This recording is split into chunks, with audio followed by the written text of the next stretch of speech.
সারা দুনিয়ায় দিনের বার্তা করতে প্রচার ও প্রসার, কুরআন হাদিসের আলোকে শোনো বয়ান ভাই আমার।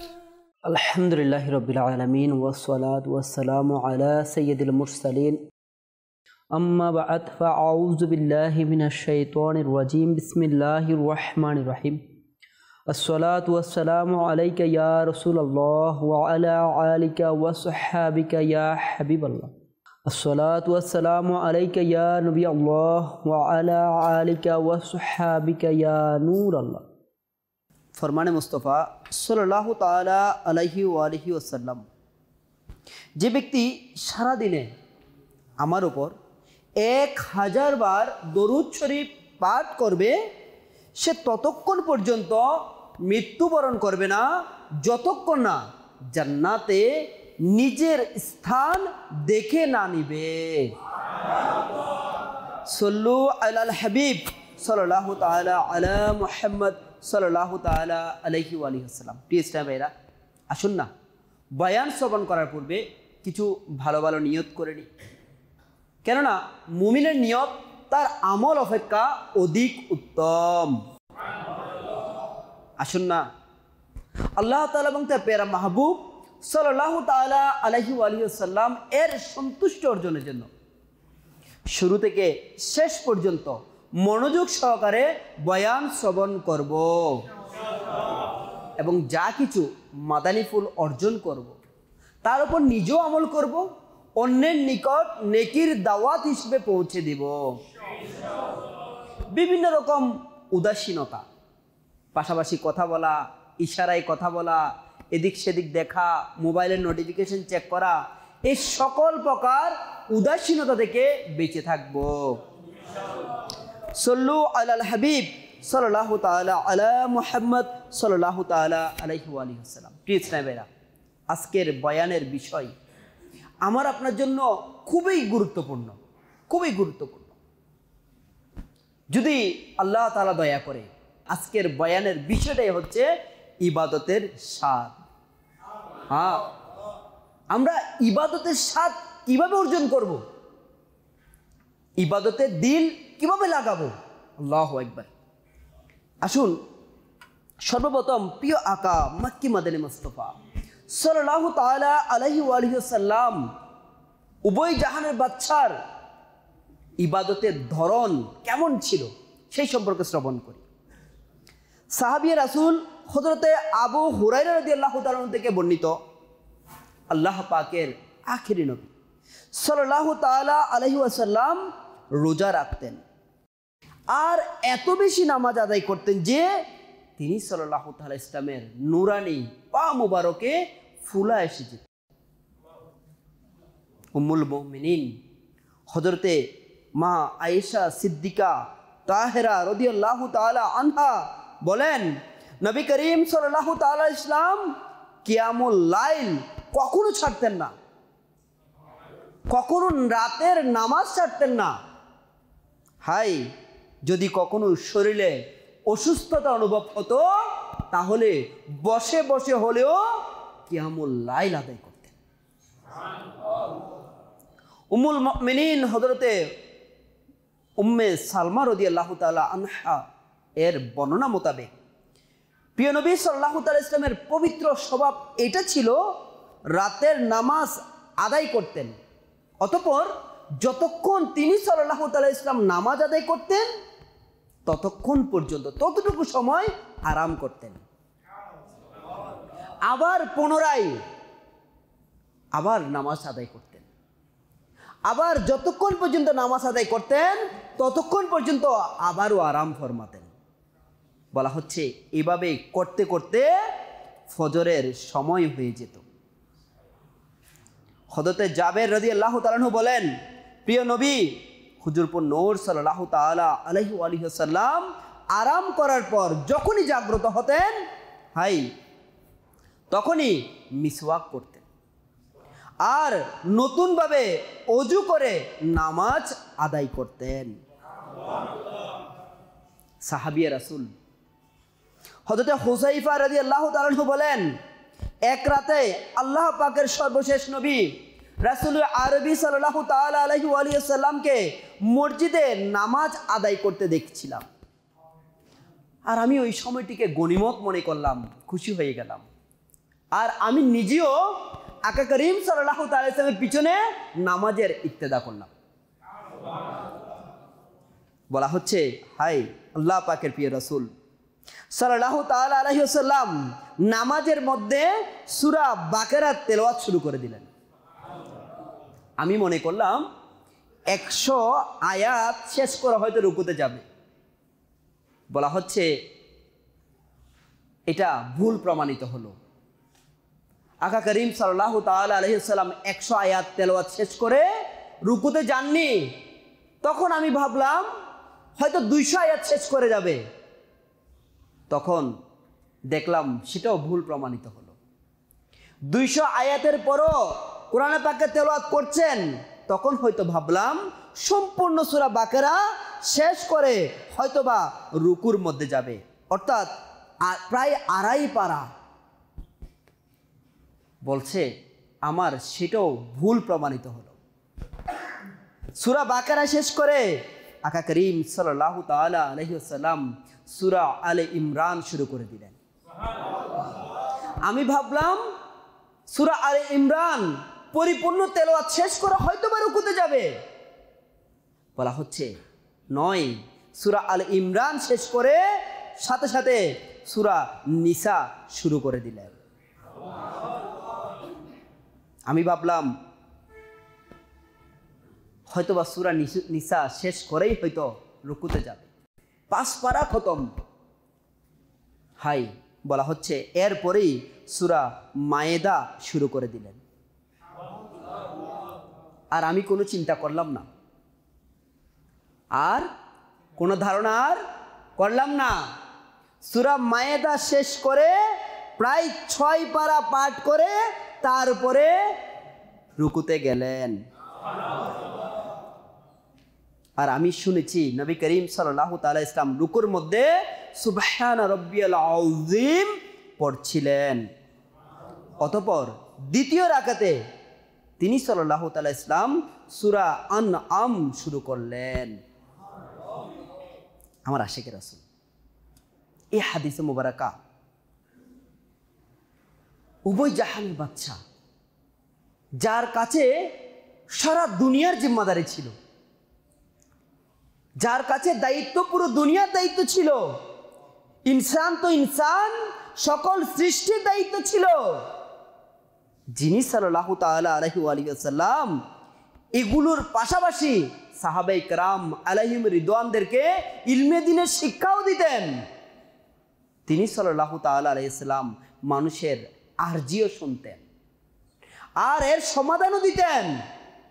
ইনসান তো ইনসান, পশুরাও সেই বারগাহে রিসালাতে এসে নিজের মনের আরজি পেশ করত,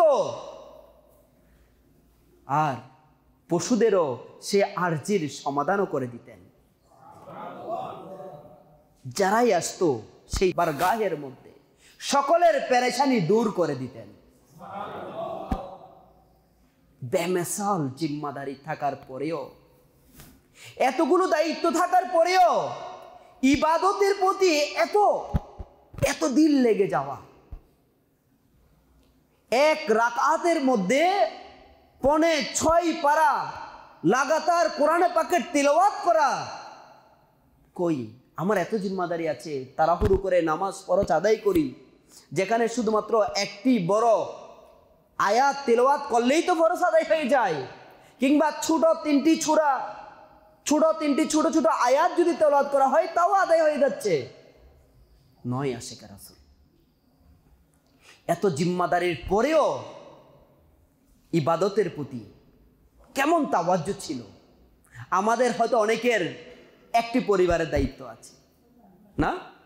একটি পরিবারের দায়িত্ব আছে, স্ত্রী সন্তানের দায়িত্ব আছে, কারো স্ত্রী সন্তানের সাথে মা বাবার দায়িত্ব আছে। বাস, আমার মতো ব্যস্ত পৃথিবীতে দ্বিতীয় কোনো ব্যক্তি নেই। নামাজে তাড়াহুড়ো, ইবাদতে তাড়াহুড়ো, কোরআন তেলাওয়াতে তাড়াহুড়ো, বলা হচ্ছে, হাই আফসোস, আমাদের কাছেও অর্থ উপার্জন করার প্রচুর সময় রয়েছে, ঘোরাফেরা করার জন্য সময় রয়েছে, মোবাইলে সোশ্যাল মিডিয়ার মধ্যে ঘন্টা কি ঘন্টা সময় দেওয়ার জন্য টাইমও আমার কাছে আছে। কোথাও সার্কাস হচ্ছে, সেটা দেখার সময়ও আমার কাছে আছে। কোনো খেলা শুরু হয়েছে, মাঠের মধ্যে বিশাল এলসিডি লাগিয়ে ওই খেলা দেখার ইন্তজাম করার টাইমও আমার কাছে আছে। বলা হচ্ছে শুধু টাইম নাই তো আল্লাহ পাকের ইবাদত করার জন্য। সময় তাড়াহুড়ো হয়তো শুধু আল্লাহ তাআলার ইবাদতের ক্ষেত্রে। হুজুর তাড়াতাড়ি করুন, সময় খুবই কম। আমাদের সময় থাকে না শুধু ইশরাক এবং তাসবিহের জন্য, আমাদের সময় থাকে না আওয়াবিনের জন্য, সময় নেই ইজতেমায় অংশগ্রহণ করার জন্য, সময় নেই মাদানী কাফেলা সফর করার জন্য, সময় নেই তো নেকির দাওয়াত দেওয়ার জন্য। এছাড়া দুনিয়াবি ছোটোখাটো প্রত্যেকটা কাজের জন্য ঠিকই আমাদের টাইম বের হয়ে যায়, সময় বের হয়ে যায়। আমরা মাইনাস করার কথা, যখন কোনো একটা কিছু ম্যাচ হচ্ছে না, তখন কোনো কিছু মাইনাস করতে হয় ম্যানেজ করার জন্য। নিজের লাইফের কোনো না কিছু ম্যানেজ করতে হয়, সেটার জন্য কিছু বাদ দিতে হয়। ওই সময় আমাদের বাদ দেওয়ার ক্ষেত্রে বিষয়টা তখনই মাথায় আসে যখন ইবাদতের টাইমগুলোই বাদ দেওয়া হয়। হ্যাঁ, সময় বাঁচাতে হবে, আমার কাজের শিডিউল বেড়ে গিয়েছে, ব্যাস মাদানী কাফেলা খতম। আমার দুনিয়াবি চাপ বেড়ে গিয়েছে, সকল কিছু ঠিক থাকবে, Facebook, YouTube, social media, family, খেলাধুলো, বন্ধুর সাথে আড্ডা, অলমোস্ট সব কিছু ওকে। শুধুমাত্র বাদ দিতে হবে সাপ্তাহিক ইজতিমা। কি বাদ দেওয়া যায়? বাদ দিতে হবে নফল ইবাদতের সময়গুলো। আরে কি বাদ দেওয়া যায়? জোহরের নামাজ যেখানে 12 রাকাত আদায় করতাম, সেটাকে মিনিমাইজ করে নিয়ে আসা। আসরের নামাজ যেখানে কন্টিনিউ 8 রাকাত আদায় করতাম, 4 রাকাত সুন্নতকে, যেটার জন্য সর্বোচ্চ 5-7 মিনিট সময় লাগবে, ওইটাকে কতল করে দেওয়া। টাইম বেঁচে যাবে, টাইম বেঁচে যাবে। মাগরিবের নামাজকে মিনিমাইজ করে দেওয়া, এশার নামাজকে মিনিমাইজ করে দেওয়া। সংকীর্ণ করতে করতে এমন পর্যায়ে চলে যায়, ইবাদতের কোনো স্বাদ আর আমাদের বাকি থাকে না, ইবাদতের প্রতি কোনো তাওয়াজ্জু আমাদের প্রতি বাকি থাকে না। হাই, দুনিয়াতে আমাদের পাঠানোর কারণ।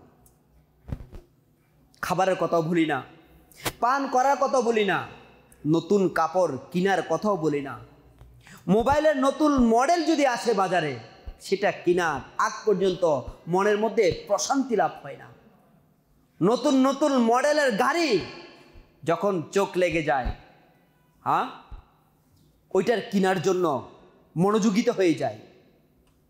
সকল কিছুর মধ্যে মনোযোগিতা আছে, মনোযোগিতা নাই সবচেয়ে গুরুত্বপূর্ণ কাজ, অর্থাৎ ইবাদতের দিকে মনোযোগিতা থাকে না। মনোযোগিতা নাই, চিন্তা করার টাইম নাই কোন বিষয়টা। সকল কিছু চিন্তা করার টাইম আছে।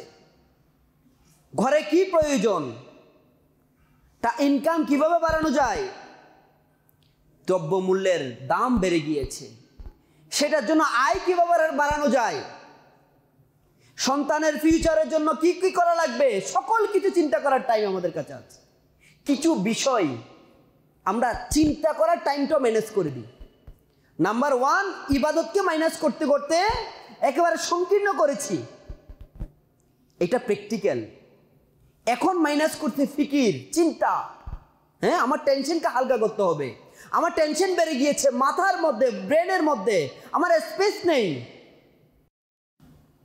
আমার অনেকগুলো টেনশন বেড়ে গিয়েছে, ছেলে, সন্তান, স্ত্রী, ফিউচার, এতগুলো চিন্তার মধ্যে কিছু চিন্তা বাদ দিতে হবে। কোন কোন চিন্তা আমাদের বাদ পড়ে যায়? কবরের চিন্তা। হ্যাঁ, আমার আশিকে রাসূল, কবরের চিন্তা ভাবনা আমাদের মাইনাস হয়ে যায়। কবরের মধ্যে মুনকার নাকিরের ফেরেশতাদের প্রশ্ন করবে ওই একাকিত্বের মুহূর্তের কথা, ভয়ের মধ্যে যে উত্তর দিতে হবে সেটা কিভাবে দিব, ওই চিন্তাটা আমাদের থেকে চলে যায়। কিয়ামতের মাঠে প্রচণ্ড গরমের মধ্যে হাই আমাদের কি অবস্থা হবে সেটা নিয়ে চিন্তা করার সময় আমাদের মাইনাস হয়ে যায়। বলা হচ্ছে আমাদের আমলনামা ডান হাতে আসবে না বাম হাতে আসবে, আমলনামা যখন খোলা হবে সেখানে কি অবস্থা হবে, ওই বিষয়টা নিয়ে চিন্তা করার টাইম আমরা মাইনাস করে দিই। বলা হচ্ছে ফুলসিরাত কিভাবে পার হব সেটা নিয়ে চিন্তা করা আমার মাইনাস হয়ে যায়। হাই আমার ঠিকানা কি জান্নাত হবে নাকি জাহান্নাম, সেটাও আমরা মাইনাস করে দিই। আমাদের মনোযোগিতা বেড়ে যায় দুনিয়ার প্রতি। আখিরাতের ব্যাপারে যদি হাই চিন্তাশীল হয়ে যেতাম, ইবাদতের স্পৃহা যদি মিলে যেত, শত কোটি আফসোস, দুনিয়ার ভালোবাসা মন থেকে বের হয়ে যেত। হাই আল্লাহ পাকের সন্তুষ্টি লাভের মনোভাব যদি নসিব হয়ে যেত। আমাদেরকে সৃষ্টি করেছেন কে? আমাদেরকে দুনিয়াতে প্রেরণ করেছেন কে? আমাদেরকে দুনিয়ার যা কিছু প্রয়োজন, মা বাবা স্ত্রী সন্তান পরিবার সকল কিছু দিয়েছেন কে? আল্লাহ তাআলা। সে আল্লাহ তাআলা আমাকে দুনিয়াতে প্রেরণ করেছেন, প্রপার প্ল্যানিং করে পেটে পাঠিয়েছেন। এর পিছনে কি কোনো উদ্দেশ্য আছে? হ্যাঁ, বলা হচ্ছে আল্লাহ তাআলা ইরশাদ করতেছেন, ওমা খলাকাতুল জিন্না ওয়াল ইনসা ইল্লা লিয়াবুদুন। আল্লাহ তাআলা স্বয়ং বলতেছে, আমি জিন ও মানুষকে আমার ইবাদতের জন্য সৃষ্টি করেছি। যিনি ম্যানুফ্যাকচার করেছেন, যিনি তৈরি করেছেন, যিনি সৃষ্টি করেছেন, তিনি আমাদেরকে ডাইরেক্ট কোরআনে পাকের মাধ্যমে বলে দিয়েছেন, আমি তোমাদেরকে সৃষ্টি করেছি শুধু আমার ইবাদতের জন্য। আল্লাহ তাআলার মূল উদ্দেশ্য এটা। আমাদেরকে দুনিয়াতে পাঠানোর কারণ হচ্ছে এটা। কোনো বাচ্চার কোনো বসের আমি চাকরি করছি, আমি সকল কাজ করি, কিন্তু বস আমাকে যে কাজটা দিয়েছে আমি শুধু সেটাই করি না, সে কি আমার উপর খুশি থাকবে? সে কি আমাকে জবে রাখবে? রাখবে না। কিন্তু আমার আল্লাহ তাআলা আমাকে যেই কারণে পাঠিয়েছেন সেটা ব্যতীত সকল কিছু করি, শুধু মূল উদ্দেশ্য থেকে আমরা সরে যাই। এই আয়াত দ্বারা বোঝা গেল আমরা এই দুনিয়াতে আল্লাহ পাকের ইবাদতের জন্যই এসেছি। আমাদের উচিত ইবাদতকে প্রতিটি জিনিসের চেয়ে গুরুত্ব দেয়া।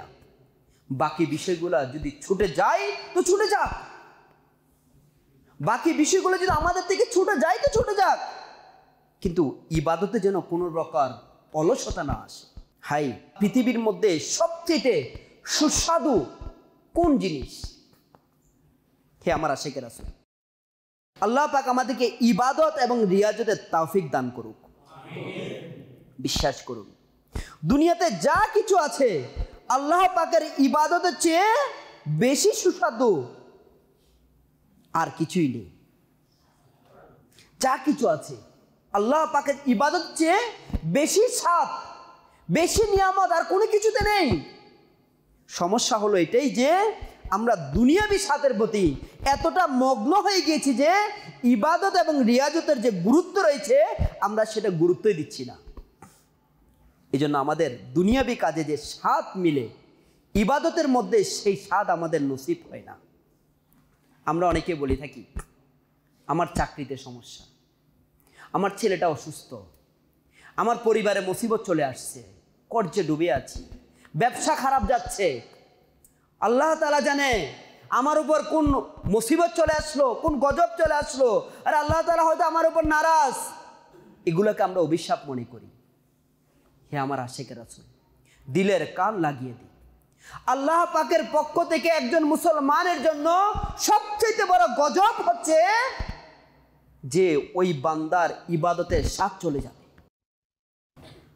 সবচেয়ে বড় আযাব হচ্ছে আমার আল্লাহ তাআলা নারাজ হওয়ার সবচেয়ে বড় নিদর্শন, ওই বান্দা ইবাদত করে স্বাদ পাবে না, গুনাহ করে আফসোস করবে না। মৃত্যুর খবর শুনে নিজের মৃত্যুর কথা স্মরণ করবে না। বলা হচ্ছে হাই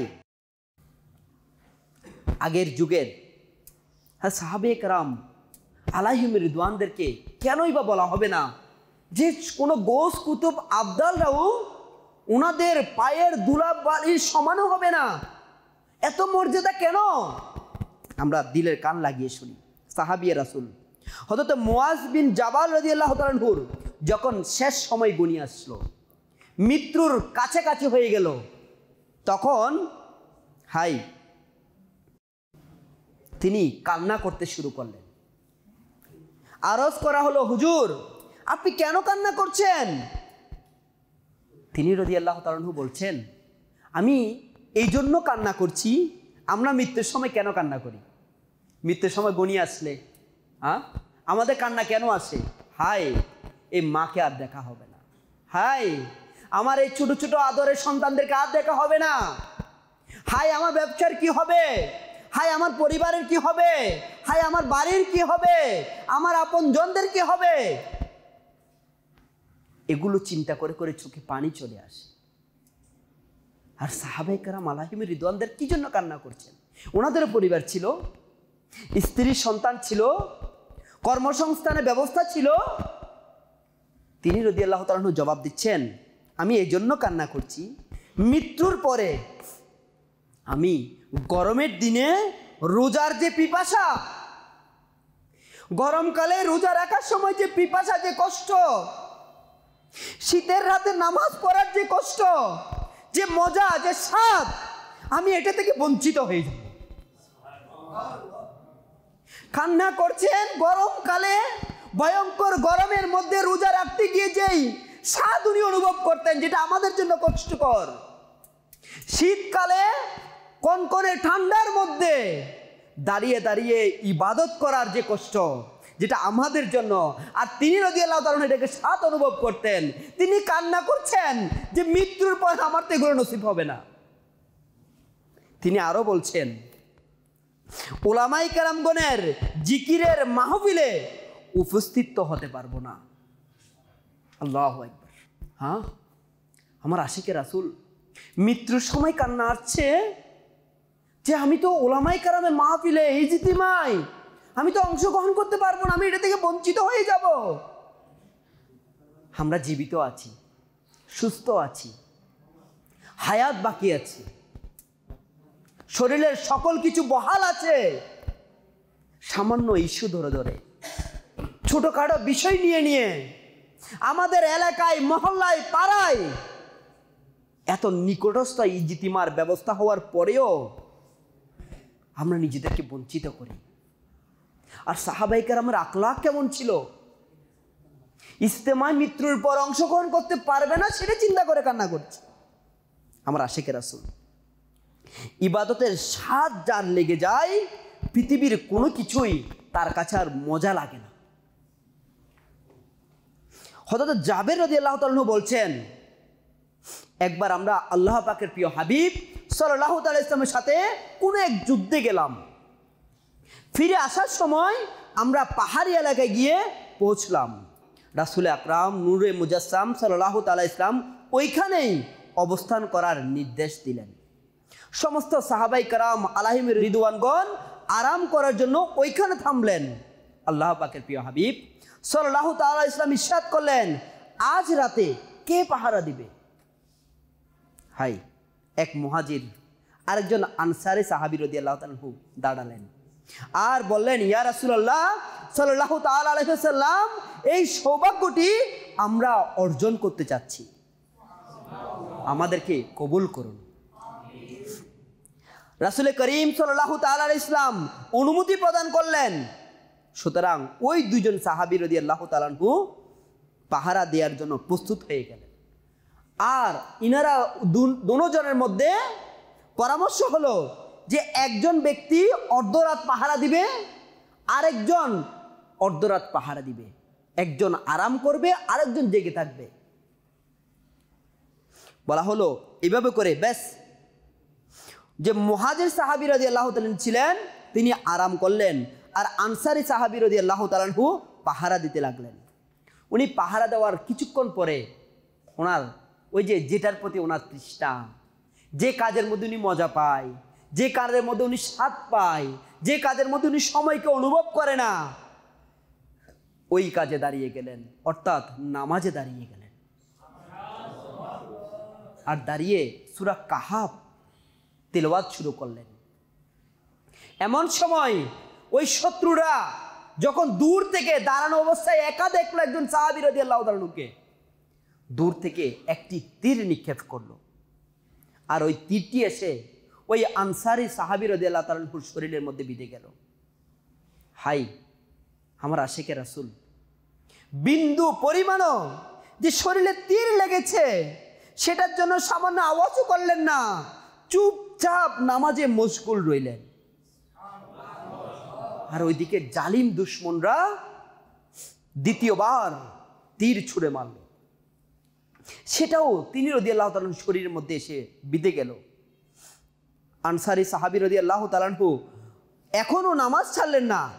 শত্রুরা তৃতীয়বার তীর নিক্ষেপ করলো, সেটাও সাহাবী রাদিয়াল্লাহু তাআলা আনহুর শরীরে এসে বিদ্ধ হলো। এখন ওই সাহাবী রাদিয়াল্লাহু তাআলা আনহু দ্রুত নামাজ আদায় করলেন, নামাজ শেষ করলেন। ফরজ নামাজ নয়, এখানে নফল ইবাদতের কথা বলা হচ্ছে। নফল ইবাদতে দাঁড়িয়েছে। তিনটা তীর নিজের শরীরের মধ্যে বিদ্ধ হওয়ার পর স্মরণে আসলো পাহারায় দাঁড়িয়েছে সরকারে দু আলমের, নিজের জন্য নয়, নিজের প্রাণের জন্য নয়। বলছেন নামাজ শেষ করে হাই ওই মুহাজির সাহাবী রাদিয়াল্লাহু তাআলা আনহুকে জাগিয়ে দিলেন। আর ওই অবস্থায় যখন ওই দুশমনরা দেখলো যে ইনি একজন নয়, এনার সাথে আরো সঙ্গী আছে, তখন শত্রুরা পালিয়ে গেল। আর মুহাজির সাহাবী রাদিয়াল্লাহু তাআলা আনহু ইনার শরীর মোবারক থেকে একটি একটি তীর বের করলেন আর জিজ্ঞাসা করলেন, আপনার উপর শত্রুরা হামলা করেছে আর আপনি আমাকে জাগালেন না কেন? উত্তরে কোরআন আর নামাজের স্বাদ উপভোগকারী, নামাজের প্রতি মহব্বতকারী ওই আনসারী সাহাবী রাদিয়াল্লাহু তাআলা আনহু বললেন, আমি নামাজের মধ্যে একটি সূরা শুরু করেছিলাম, আমি এটা পছন্দ করিনি যে সূরাটি অর্ধেকে ছেড়ে নামাজ ভঙ্গ করব। আল্লাহ পাকের শপথ, যদি আমার নবী পাক সাল্লাল্লাহু আলাইহি ওয়াসাল্লামের পাহারার দায়িত্ব না থাকতো তাহলে আমি আমার প্রাণ দিয়ে দিতাম, তারপরেও সূরা অবশ্যই পরিপূর্ণ করতাম। আমার আশিকে রাসূল ইনারা নামাজের মধ্যে স্বাদ পেতেন।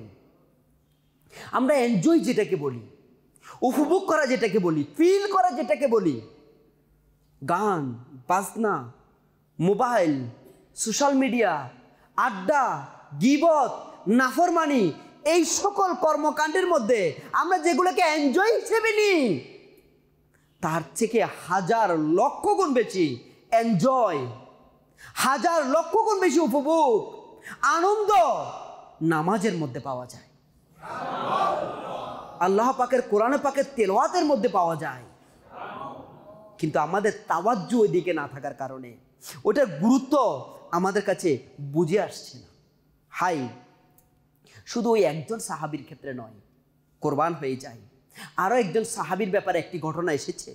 হযরতে উরওয়া বিন জুবাইর রাদিয়াল্লাহু তাআলা আনহুর পায়ে একবার একটি ফোঁড়া, এমন বিষাক্ত ফোঁড়া যার কারণে শরীরের মাংস পচে ঝরে যেত। আর ডাক্তাররা পরামর্শ দিল ওনার ওই পাটা কেটে ফেলতে হবে, কেননা ওই ফোঁড়ার যেন সারা শরীরে ছেয়ে না যায়। তিনি এটাতে রাজি হলেন না। ডাক্তাররা পরামর্শ করলো হযরতে উরওয়া বিন জুবাইর রাদিয়াল্লাহু তাআলা আনহু যখন নামাজে দাঁড়াবে তখনই ওনার পা কাটা হবে। আল্লাহু আকবার।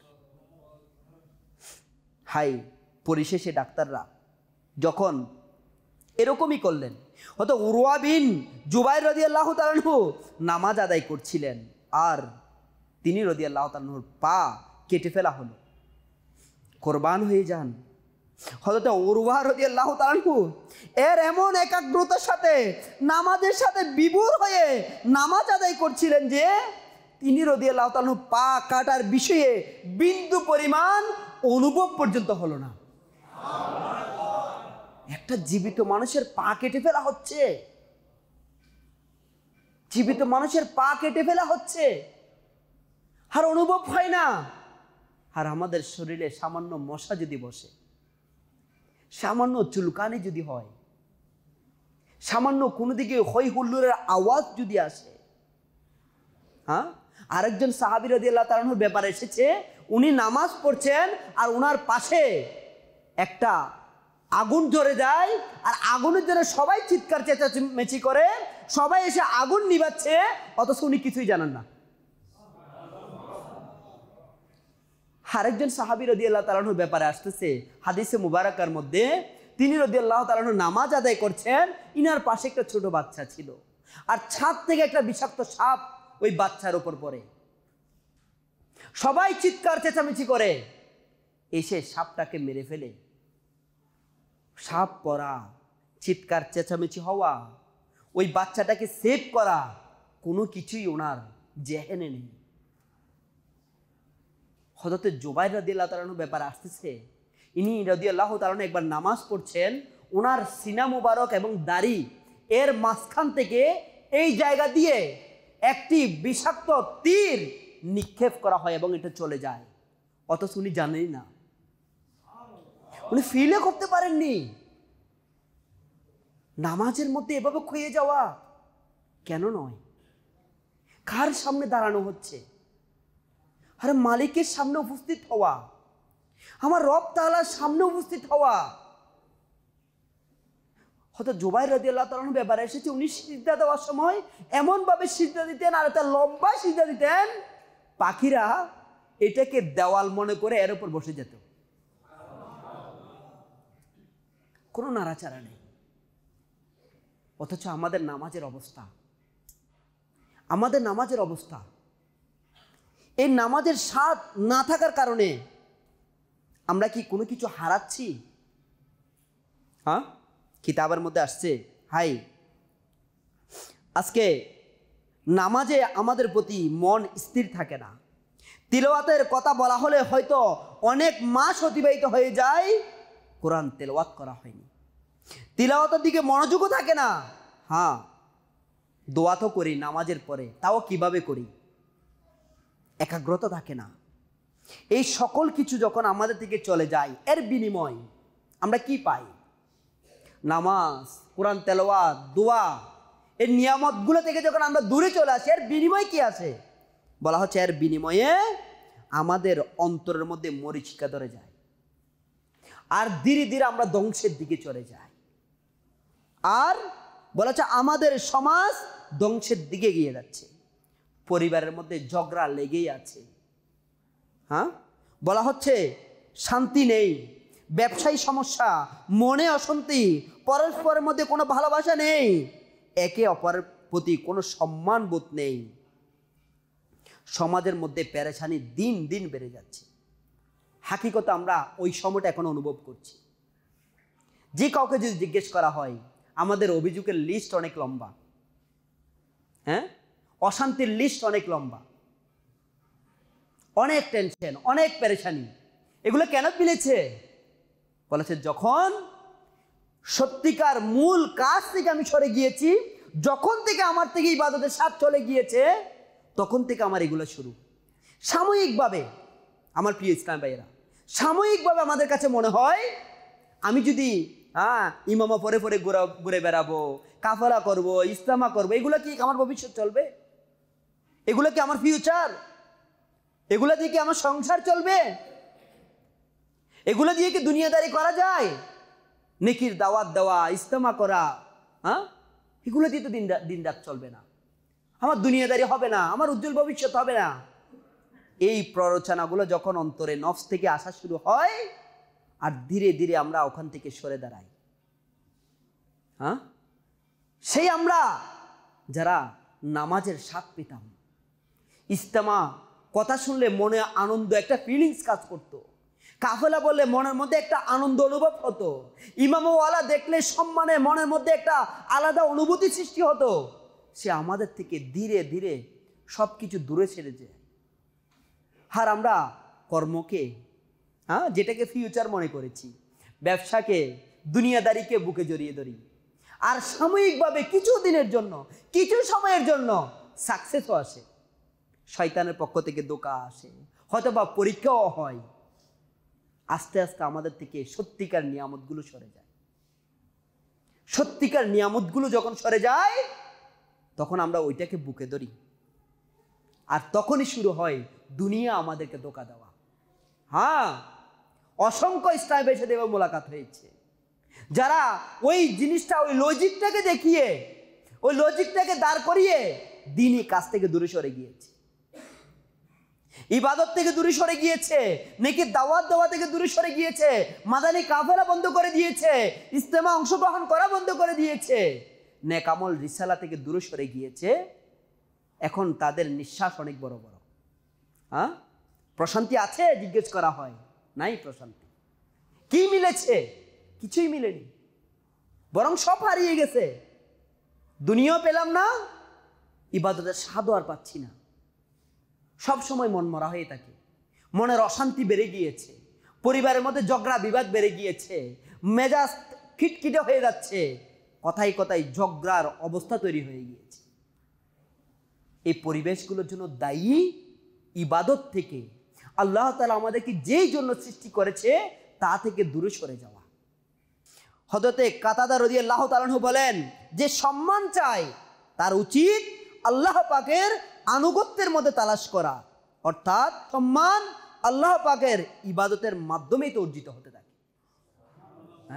সম্মান, স্ট্যাটাস, পদ, মর্যাদা, এগুলো আমাদেরকে বিষাক্ত করে তুলেছে, আমাদের মনের অশান্তি কারণ হয়ে দাঁড়িয়েছে, প্রশান্তি দূর করে দিয়েছে।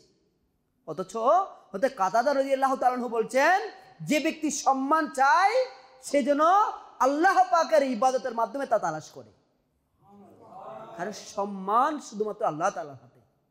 আল্লাহ তাআলা যাকে ইচ্ছা সম্মান দেন, আর যাকে ইচ্ছা অপমানিত করে। হে আমার আশিকের রাসূল, ইবাদত যখন আমরা করার স্বাদ লাভ করার বলা হচ্ছে, একজন বুজুর্গ রাহমাতুল্লাহ তাআলা আলাইহি বলছেন, আমি 20 বছর পর্যন্ত পরিশ্রমের সাথে নামাজ আদায় করতে রইলাম, এরপর আমার ইবাদতের স্বাদ নসিব হলো। ইবাদতে অনীহা আসার আরেকটি কারণ, আমরা ইবাদত করতে থাকি কিন্তু হতাশ হয়ে যায়, কিছুদিন পর স্বাদ পাচ্ছি না। কিন্তু বলা হচ্ছে ধৈর্য ধারণ করে করতে থাকা, তা থেকে পিছনে না আসা, আর ফরজ, ওয়াজিব, সুন্নতের পাশাপাশি বলা হচ্ছে নফল ইবাদতের পরিমাণ বাড়িয়ে দেওয়া। ইবাদতের প্রতি আল্লাহ পাক ইরশাদ করেন, বান্দা নফলের মাধ্যমে আমার নৈকট্য অর্জন করতে থাকে, এই পর্যন্ত যে আমি তাকে আমার মাহবুব অর্থাৎ প্রিয় বাজন বানিয়ে নিই। হাদিসে কুদসি, বুখারী শরীফের হাদিস। নফল ইবাদত আমরা অনেক সময় কথায় কথায় শুনতে পাই, এটা তো ফরজ নয়, এটা তো ওয়াজিব নয়, এটা তো নফল ইবাদত, সামান্য ব্যাপার, তুচ্ছ ব্যাপার, এটা কি ফরজ? আমাদের জবান দিয়ে অনেক সময় বেরিয়ে যায়। আল্লাহ তাআলা স্বয়ং ইরশাদ করতেছে, বান্দা নফল ইবাদতের মাধ্যমে আমার নৈকট্য অর্জন করতে থাকে, ততক্ষণ পর্যন্ত, ওই পর্যন্ত যে আমি তাকে আমার মাহবুব, আমার প্রিয় বাজন বানিয়ে নিই। নফল ইবাদত কোরবান হয়ে যায় কিবলা শাইখে তরিকত আমির আহলে সুন্নতের প্রতি। হে আমার আশিকের রাসূল, ওই বর্তমান জামানার এই কামিল ওলির উদ্দেশ্য এটাই, আমরা গুনাহকে ছেড়ে দিই, আমরা নেকির কাজে লেগে যাই, আর নেকির কাজে লাগতে লাগতে এমন পর্যায়ে চলে যাই যেন আমরাও আল্লাহ তাআলার মেহবুব হতে পারি, আমরাও আল্লাহ তাআলার প্রিয় বাজন হতে পারি, আল্লাহ পাকের নৈকট্য অর্জন করতে পারি, আমার আকা করিম সাল্লাল্লাহু তাআলা আলাইহি ওয়াসাল্লামের সন্তুষ্টি অর্জন করতে পারি, মেহবুব উম্মত হতে পারি। এটাই চাই। এর জন্য একটা নয়, দুইটা নয়, 80টি উপর অধিক ডিপার্টমেন্ট দিয়ে এত সুন্দর সাজানো গোছানো 12 দিনই কাজের মাধ্যমে এত সুন্দর একটা প্ল্যাটফর্ম আমাদেরকে তোফা দিয়েছে। হ্যাঁ আমার আশিক রাসূল, যেখানে সম্পৃক্ত থাকা আর অটলতা যদি মিলে যায়, হাই স্থায়িত্ব যদি নসিব হয়ে যায়, তাহলে আমাদের ফরজ তো ফরজ, ওয়াজিব তো ওয়াজিব, সুন্নত তো সুন্নত, নফলও আমাদের থেকে ছুটবে না ইনশাআল্লাহ। নফলের স্বাদ আমাদের মধ্যে চলে আসবে। আর এমনও হবে এক সময় আল্লাহ তাআলার মেহবুব বান্দাদের কাতারের মধ্যে লিস্ট হয়ে যাবে ইনশাআল্লাহ। মুফতি ফারুক আত্তারি রহমতুল্লাহ আলাই, জমজম আত্তারি রহমতুল্লাহ আলাই, ইনারা তো এই প্ল্যাটফর্ম থেকেই এই মর্যাদা অর্জন করে দুনিয়া থেকে বিদায় নিয়েছে। ভিন্ন কোনো প্ল্যাটফর্ম নয়, এই প্ল্যাটফর্ম থেকে। হে আমার আশিকের রাসূল, আমরা কেন নয়, আমি কেন নয়, চেষ্টা কেন ছেড়ে দিই, হতাশ হয়ে যায় ছোটখাটো বিষয়, সামান্য ধাক্কা। একটু চিন্তা করুন, শয়তান ধোঁকা কাকে দিবে? শয়তান ধোঁকা কাকে দিবে? চোর চুরি কোন ঘরের মধ্যে করবে? যে ঘরে অধিক সম্পদ রয়েছে না। আর শয়তান তো তাকে ধোঁকা দিবে যার মাধ্যমে দ্বীনের খিদমত বেশি হবে। যে দ্বীনের খিদমতে লেগে যাবে, শয়তান তাকে ধোঁকা দিবে। প্রথমে আপনার নিজের নফসের মাধ্যমে দিবে, সে ফেল করবে, সে দেখা যাবে পরিবার থেকে আসবে। এরপরে যখন সেখানে বাধা পাবে, সে বন্ধুদের মাধ্যমে ধোঁকা দিবে। সেখানে বাধা পাবে, আত্মীয় স্বজনের মাধ্যমে দিবে, প্রতিবেশীর মাধ্যমে দিবে, সমাজের মাধ্যমে দিবে। এমনকি আমাদের মধ্যেও বিভিন্ন রকম ধোঁকার মাধ্যমে আমাকে আপনাকে এই প্ল্যাটফর্ম থেকে বের করাটা এখন শয়তানের মূল উদ্দেশ্য। হ্যাঁ, এরকম নিরাপদ স্থান থেকে বের করা এখন শয়তানের মূল টার্গেট। কারণ আপনি গুনাহ যদি আপনাকে দিয়ে করায়, বৃহস্পতিবার এসে কান্না করে করে জুমার রাতে আপনি তওবা করে নিচ্ছেন। এই মহলে যদি আপনি থেকে যান, আপনি মাদানী কাফেলায় গিয়ে আবারও নেকির জজবা নিয়ে আসছেন। আপনাকে দিয়ে সে স্থায়ী কিছু করাতে পারছে না। আর তাই শয়তানের টার্গেট হচ্ছে আপনাকে এই মিঠা মহল থেকে, এই নিয়ামত থেকে বঞ্চিত করা, যার মাধ্যমে আমাদের ইবাদতের স্বাদ মিলতে পারে। ইবাদতের স্বাদ বৃদ্ধির ব্যাপারে হযরতে ফকি আবুল লাইস সমরকন্দি রহমতুল্লাহ তাআলা লিখেন, বান্দা ততক্ষণ পর্যন্ত ইবাদতের স্বাদ অর্জন করতে পারবে না যতক্ষণ না সে এই 4টি কাজ করে না নেই। আমরাও শুনি। 1, ইবাদত ভালো নিয়তে শুরু করা। সর্বপ্রথম শর্ত কি? নিয়ত। আমি কি নিয়তে ইবাদত করছি। 2, ইবাদতের সামর্থ্য লাভ, তবে এটা আল্লাহ পাকের নিয়ামত, এই দিকে দৃষ্টি রাখা। অর্থাৎ ইবাদত করার যে সামর্থ্য লাভ হচ্ছে, আমি ইবাদত করতে পারছি, এটা আমার গর্বের বিষয় নয়, এটা আল্লাহ পাকের নিয়ামত, আর আল্লাহ তাআলা আমাকে দান করছেন। এটা নিয়ে যেন অহংকার লিপ্ত না হই। 3, অন্তরে খোদাভীতি রেখে ইবাদত করা। 4, শুরু থেকে শেষ পর্যন্ত একনিষ্ঠতা অব্যাহত রাখা, লৌকিকতা না করা। এই 4টি বিষয়ের উপর আমাদের ইবাদতের স্বাদ অনুভব হবে। আর ইবাদতের স্বাদ না পাওয়ার আরেকটি অন্যতম কারণ হচ্ছে গুনাহের কারণে হৃদয় পাষাণ হয়ে যায়। আর অহেতুক কথা শোনা, অহেতুক কথাবার্তা বলাও ইবাদতের স্বাদের যে নূর, সেটাকে নিভিয়ে দেয়। প্রিয় ইসলামী ভাইয়েরা, আল্লাহ তাআলা আমাদেরকে ইবাদতের স্বাদ এর মতো নিয়ামত দান করুক। সল্লু আলাল হাবিব সাল্লাল্লাহু তাআলা আলা মুহাম্মদ সাল্লাল্লাহু তাআলা। সারা দুনিয়ায় দিনের বার্তা করতে প্রচার ও প্রসার, কুরআন হাদিসের আলোকে শোনো বয়ান ভাই আমার।